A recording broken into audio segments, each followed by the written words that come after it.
सदगुरु कबीर साहब अपनी मौलिक ग्रंथ की वाणियों में और अन्य साकी दोहा में यथार्थ बात को समझाते हैं। ज्ञान की चर्चा, धर्म की चर्चा सभी क्षेत्रों में सभी जगह होती है, परंतु जिस धर्म की चर्चा होना चाहिए उस धर्म की चर्चा नहीं होती। जिस ज्ञान की चर्चा होनी चाहिए उस ज्ञान की चर्चा नहीं होती है। जिस व्रत को धारण करना चाहिए वो व्रत लोग नहीं धारण करते। और संत सम्राट सदगुरु कबीर साहब ऐसे निराले महापुरुष हुए जिन्होंने अपनी वाणियों में हमारे अज्ञान का पर्दा खोल दिया और हमें उस सत्य को, उस परम तत्व को, उस चेतन राम को घट में ही लगा दिया, जिसको हम अनादि से ढूंढ रहे थे, खोज रहे थे। तो सदगुरु कहते हैं टट्टा विकट बाट मन माही, खोल कपाट महल में जाई। सदगुरु कहते टट्टा विकट बाट, विचित्र बात, रास्ता ठीक नहीं है, क्लियर नहीं है, पर खोल कपाट महल में जाई। कपाट खोलकर आप महल में जा सकते हो। कपाट बंद, कपाट किसको कहते हैं? यही काम करो और क्या। कपाट यहाँ बाहर उदाहरण दिया उन्होंने। ये जो फाटक है ना, इसको कपाट कहते हैं आपके छत्तीसगढ़ में।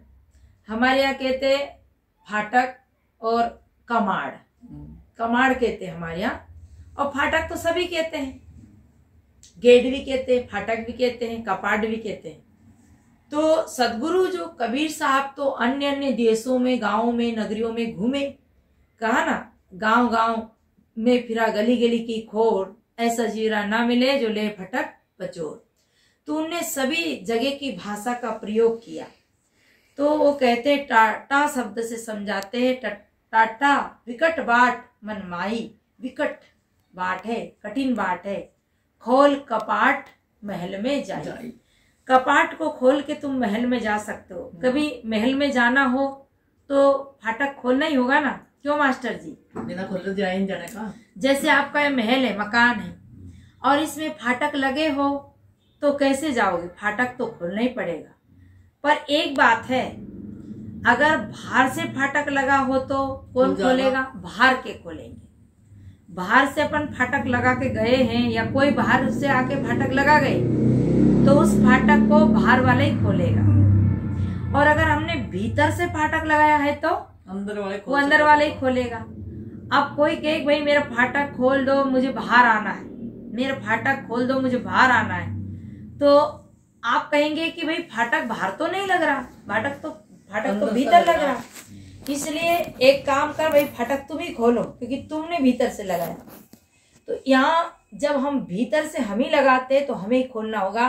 और बाहर से अगर कोई लगा गया हमारा फाटक तो हम चिल्ला के आवाज दे भाई मेरा फाटक खोल दो, या किसी को फोन करके बता दें तो हमारा फाटक कोई भी खोल सकता है। पर जब हमने स्वयं ने फाटक लगाया हो तो स्वयं को ही खोलना पड़ेगा। अगर हमें कोई ईश्वर परमात्मा हमारे रास्ता रोकने वाला हो, कोई हमारे बंधन देने वाला हो, तो वो हमारा बंधन छुड़ा सकता है। पर बंधन के बनाने वाले भी हम ही हैं और बंधन से मुक्त होने वाले भी हम ही हैं। आदतों को हम सुधार भी सकते हैं और आदतों को हम बिगाड़ भी सकते हैं। जब हम अपने बंधन बना सकते हैं तो उन बंधन को हम तोड़ भी सकते हैं। देखो, जैसे कि कोई अपने शादी कर लेते हैं, रिश्ता कर लेते हैं, और जब उन्हें बेराग हो जाता है तो उनकी गृहस्थी, परिवार, धन संपत्ति छोड़ करके वो चला जाता है। बंधन भी उसने बनाया और छोड़ा भी उसने। जैसे राजा भरतरी की कहानी आती है, भगवान बुद्ध की आती है, अन्य महापुरुषों की किसी किसी की भी देख लो, गोपीचंद की आती है। तो इनने अपने जीवन में देखा कि ओहो, इस संसार में हमें है जो मुक्ति का मार्ग चुनना है, तो उनने अपना कपाट खोला, अपना फाटक खोला और वो बैराग की तरफ निकल गए। तो टाटा टट्टा विकट बाट मन माई, विकट बात है रास्ता कठिन है, खोल कपाट महल में जाई, अपने कमाड़ अपने फाटक, यानी यहाँ किसका फाटक? अज्ञान का फाटक। ये आवरण छाया है और ये आवरण हमारी आत्मा को कैसे ढके है? जैसे काम क्रोध लोभ मोह, इसने हमारी आत्मा को ढका है। काम मोह लोभ भी हमें भटका देता है और मोह भी भटका देता है। लोभ भी सबका बाप और मोह भी सबका बाप। और यही इससे हमारी आत्मा का जो प्रकाश है, हमारी आत्मा का जो रास्ता है वो बंद है। और ये कैसे खुलेगा? दया से क्रोध का रास्ता खुलेगा, त्याग से लोभ का रास्ता खुलेगा, त्याग से वैराग का रास्ता खुलेगा, ज्ञान विवेक से हमारे आत्म स्थिति का रास्ता खुलेगा। इसलिए खोल कपाट महल में जाई, और जब तक हम अपने महल में नहीं जाएंगे तब तक हम सुखी नहीं हो सकते। किसी के घर आप बैठने जाओ तो कितनी देर बैठोगे? 1 घंटा 2 घंटा। अपने घर का सुख, अपने घर का आनंद, अपना बिस्तर अपना मकान का आनंद अलग ही है। ये नश्वर मिट्टी पत्थर का घर का आनंद ही इतना सुकूनदायक है, असली घर में तो कितना फिर सुख होगा? अपना जो अविनाशी घर है उसमें कितना सुख उसमें होगा? कितना सुख होगा। और ये घर तो जिस घर में अपन आते हैं बाहर से थके मांदे तो पूर्ण विश्राम की स्थिति में पहुंचते हैं, पर ये घर स्थायी नहीं है। इस घर में 10 साल 20 साल 50 साल 100 साल से ज्यादा नहीं रह सकते। और फिर इस घर के बांटेदार भी है, बेटा बटा लेता है, भाई बटा लेता है, और इस घर के टुकड़े टुकड़े भी हो जाते हैं।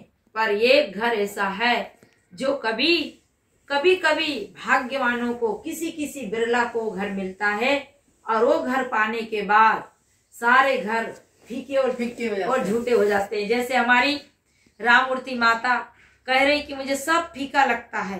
क्यों लगता है? मुझे शादी ब्याह भी अच्छा नहीं लगता है, मुझे एकांत अच्छा लगता है। ये हमारे देहरादून की, जो हम आज देहरादून में बैठे हैं, और ये हमारी जो मूर्ति राम मूर्ति जी, माता जी, बहन दीदी कुछ भी कह दो, ये दोनों पति पत्नी बड़े वैरागवान है, पर इनके कितना वैराग है कि इन्हें सब फीका और झूठा लगता है। क्योंकि जब आदमी को विवेक जागृत हो जाता है तब संसार नकली लगता है। तो देखिए कब, जब वो अज्ञान का पर्दा हटता तब। तो मैं निवेदन कर रही थी कि इस नश्वर घर में इतना सुख, तो अविनाशी घर में कितना सुख होगा? कितना सुख होगा? इस नश्वर घर में आने के बाद, कल जब हम बुद्ध विहार देखने गए और वहां थक गए, और 2-2.5 किलोमीटर इधर से तो मास्टर जी छोड़ आए, उधर से हम आए घूमते घूमते, तो यहाँ रात्रि में बड़ा सुकून मिला। सत्संग के बाद हम अपने बिस्तर में गए, पूर्ण विश्राम की स्थिति में हम सोए, क्योंकि हम अपने बिस्तर में आ गए थे, अपने घर में आ गए थे। पर ये घर हमारे लिए स्थायी नहीं है। ये 24 घंटा विश्राम किया, अब हमें आगे जाना पड़ेगा, क्योंकि संतों का जीवन ऐसा ही होता है। कहा भी है, बहता पानी निर्मला रुकता गंदा होए, साधु तो रमता भला दाग न लागे कोई। साधु को भी हमेशा विचरणशील रहना चाहिए। हमारे महापुरुषों ने कहा है, 1 महीना किसी स्थायी स्थान पे साधु को नहीं रहना चाहिए, जिसमें गृहस्थियों के हाथों 1 महीना कभी भी टिककर नहीं रहना चाहिए, नहीं तो वो घर उसे पकड़ लेता। और घर नहीं पकड़ता, पर घर का मोह पकड़ लेता है। यहाँ की सुख सुविधाएं के हम माने सुख सुविधा के हम आदी हो जाते हैं। इसलिए सुख की सूक्ष्म अहंता राही, ताते स्थूल दे जीव धरे। सुख की सूक्ष्म अहंता अंतःकरण में रह जाती है, इसलिए जीव स्थूल देह धारण करता है। तो विचरणशील संत भी अच्छे ही रहते हैं। तो मैं निवेदन तो ये कर रही थी कि जब हम अपने बिस्तर में आए तो पूर्ण विश्राम मिला, पर यह स्थायी विश्राम नहीं है। हाँ, स्थायी विश्राम तो हमारा हम में ही है। इसलिए उसमें कैसे जाएं? अज्ञान का फाटक खोल के प्रवेश करें। बाट विकट रास्ता है, अटपट रास्ता है, क्लियर नहीं है रास्ता, पर उसे रास्ता को पार करके ही अपनी उस अविनाशी महल में जाया जा सकता है। पर यहाँ क्या हो रहा है, जैसे हमें लगता है कि हमें किसी ने पकड़ लिया। मुझे एक उदाहरण याद आया।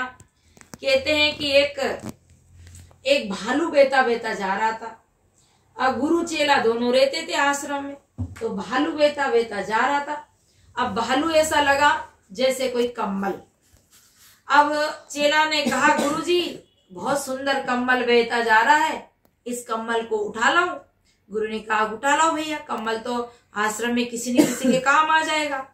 अब चेला राम कम्बल उठाने गए। अब जैसे ही चेला राम ने कम्बल को पकड़ा तो उस कम्बल ने चेला को पकड़ लिया। तो भारी था। अब उसने कहा अब ये कम्बल को खींचे, कम्बल इसको खींचे, ये कम्बल को खींचे, ये कम्बल इसको खींचे। तो वो कहता है, गुरुजी कहते जल्दी आओ। कि क्या करूं गुरुजी, मुझे तो कम्बल छोड़ ही नहीं रहा, मैं तो बहुत जल्दी आने की कोशिश कर रहा हूं पर ये कम्बल मुझे नहीं छोड़ रहा। अरे कम्बल ने कैसे पकड़ा? नहीं, मुझे कम्बल ने पकड़ लिया। और मैं तो कम्बल पकड़ने आया था, कम्बल निकालने आया था, पर कम्बल ने मुझे पकड़ लिया। यानी वो भालू नहीं था, वो भालू कम्बल नहीं था, भालू था और वो भालू ने उसको पकड़ लिया। इसी प्रकार हम जब माया पकड़ने जाते तो माया हमको ही पकड़ लेती है। इसे कबीर साहब कहते माया मोह मोहित कीना, ताते ज्ञान रतन हर लीना। जीवन ऐसा सपना जैसा जीवन सपन समाना। ये हमारा जीवन सपना के तूल है और इस सपने वही संसार में न भूलकर हम असली घर में, अपने सुंदर पवित्र घर में जाएं और उस पवित्र घर में जो आनंद है, सुख है, वो अलग ही है। और वो जीवन मुक्ति तक ही नहीं, वो विदेह मुक्ति तक का घर। इस ध्येय रहते रहते ही उस घर को प्रत्येक व्यक्ति को पाना चाहिए। अरे हम कितनी मेहनत करते हैं, घर बनाते हैं और उस घर में दरार आ जाती है, वो घर टूट जाता है, वो घर बिक जाता है, वो घर के बांटे हो जाते हैं, भाई बटोरा हो जाता है, बेटा बटोरा हो जाता है। पर एक ऐसा घर है जिसको कहा कि मीरा ने गाया, पायो जी मैंने राम रतन धन पायो, पायो जी मैंने राम रतन धन पायो। गहरी नदिया नाव पुरानी, गहरी नदिया नाव पुरानी, सतगुरु पार लगायो, पायो जी मैंने राम रतन धन पायो, पायो जी मैंने राम रतन धन पायो। वस्तु अमोलक दई मेरे सतगुरु, वस्तु अमोलक दई मेरे सतगुरु। दुनिया में सब चीज का मोल है पर ज्ञान का कोई मोल तो नहीं है। वस्तु अमोलक दई मेरे सतगुरु, कृपा करिया बनायो, पायो जी मैंने राम रतन धन पायो, पायो जी मैंने राम रतन धन पायो। खर्चे न खूटे वारे चोरे न लूटे, खर्चे न खूटे वारे चोरे न लूटे, दिन दिन बढ़त सवायो, दिन दिन बढ़त सवायो, पायो जी मैंने राम रतन धन पायो, पायो जी मैंने राम रतन धन पायो। मीरा के प्रभु गिरधर नागर, मीरा के प्रभु गिरधर नागर, हरस हरस गुण गायो, हरस हरस जस गायो, पायो जी मैंने राम रतन धन पायो, पायो जी मैंने राम रतन धन पायो। तो मीरा ने यही कहा कि न वो खर्चे से खूटे, न उसे चोर लूटे, न उसका बाटा हो, वो तो दिन दिन बढ़ाते और तो बंटवारा भी न हो। वो कौन सा धन है? वो आत्म शांति रूपी धन है। वो स्वरूप रूपी धन है, वो चेतन तत्व रूपी धन है। और उसे पाने के बाद सब धन फीका हो जाता। गज धन, गो धन, बाज धन और रतन धन खान, और जब आवे संतोष धन तो सब धन गुरु के समान। तो ऐसा धन हमें सबको मिला है, ये गुरु की परम कृपा है। क्योंकि सदगुरु की कृपा से उस महल में जाने का है जो विकट रास्ता था, कठिन रास्ता था, वो सदगुरु की कृपा की प्रसाद से हमने उस रास्ते को खोजा और उसमें चलने का हम सब प्रयास कर रहे हैं। पर जब उस महल में हम पहुंच जाएंगे तो ये सारे जन्म मरण का चक्र खत्म हो जाएगा, और वो ऐसा अविनाशी महल है जिसमें जो पहुंचा उसने ही अपने दोबारा दोबारा नहीं आया। बोले सदगुरुदेव।